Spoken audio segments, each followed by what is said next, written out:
جی السلام علیکم۔ تو اسکول پر حملے یا مدرسے پر حملہ کرنے والے جو جہاد کا نام دیتے ہیں اس کے بارے میں سوال کیا گیا ہے کہ یہ جہاد ہے یا ظلم۔ تو ڈاکٹر صاحب نے بہت ہی اچھا جواب دیا ہے، تو سنیے۔ السلام علیکم، میرا نام عمر بن عبداللہ ہے۔ آج چونکہ ٹاپک قرآن پہ تھا اور اس کی آیات کے اوپر تھا، تو میرا سوال شاید کلیئرلی ابھی میں سمجھا نہ سکوں، کیونکہ میرا سوال مسلمانوں کے بارے میں یہ ہے کہ ہمارے پہ کوئی بھی حملہ دہشت گردی کا ہوتا ہے کسی اداروں پہ، اسکول پہ یا پولیس پہ، تو اس میں قرآن کی ریفرنس ہی دے کے اس کو جہاد کا نام دیا جاتا ہے، اور ہمیں اس نام سے بڑی کنفیوژن پیدا ہو گئی ہے۔ اور چونکہ آج کے دور میں جو نام جہاد کا لینا وہ بڑا مشکل ہو گیا ہے۔ بس یہی سوال ہے۔ بھائی صاحب کا بہت اچھا سوال ہے۔ ہم دیکھتے ہیں کہ دہشت گردی کا حملہ ہوتا ہے کوئی اسکول پہ، کئی بے گناہ کا قتل ہوتا ہے، اور کہا جاتا ہے کہ یہ قرآن میں جہاد ہے۔ اس کا پرابلم کون ہے؟ ہم مسلمان قرآن پڑھتے ہیں لیکن سمجھتے نہیں۔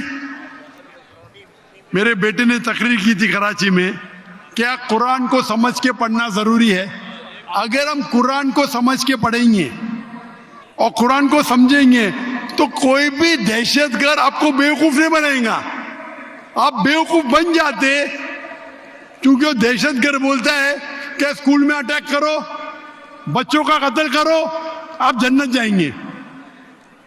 یہ جتنے دہشت گرد ہیں نا، ان کو غیر مسلمان اکثر غیر مسلمان ان کو سپورٹ کرتے، غیر مسلمان سپورٹ کرتے اسلام کو بدنام کرنے کے لیے، ان کو پیسہ دیتے اور قرآن کی آیت کو آؤٹ آف کانٹیکسٹ غلط حوالہ دے کے پیش کرتے۔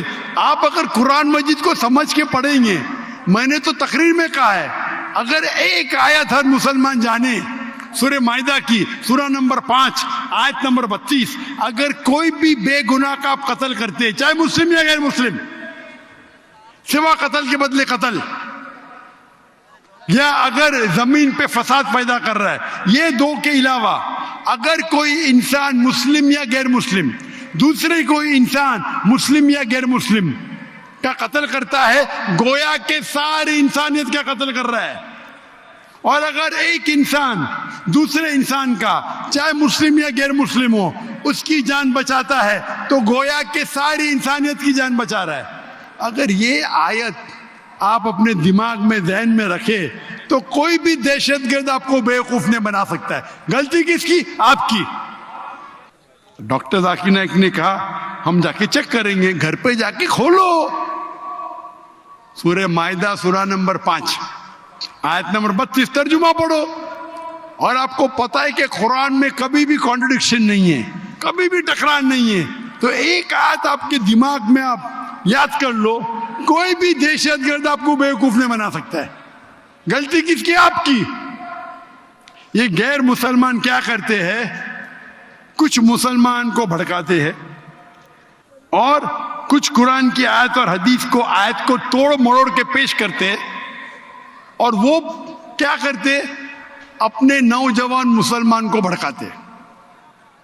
اس پہ تقریر دی ہے میں نے، اس ٹیررزم و مسلم مونوپولی، ایک تقریر کی ہے میں نے، دہشت گرد اور جہاد اسلام کے پس منظر میں، دیکھیے آپ، اور ڈیٹیل میں آنسر دیا ہوں میں۔ غلطی ہماری ہے کہ ہم قرآن مجید کو سمجھ کے نہیں پڑھتے۔ قرآن مجید سمجھ کے پڑھیں گے تو کوئی بھی آپ کو بیوقوف نہیں بنائے گا۔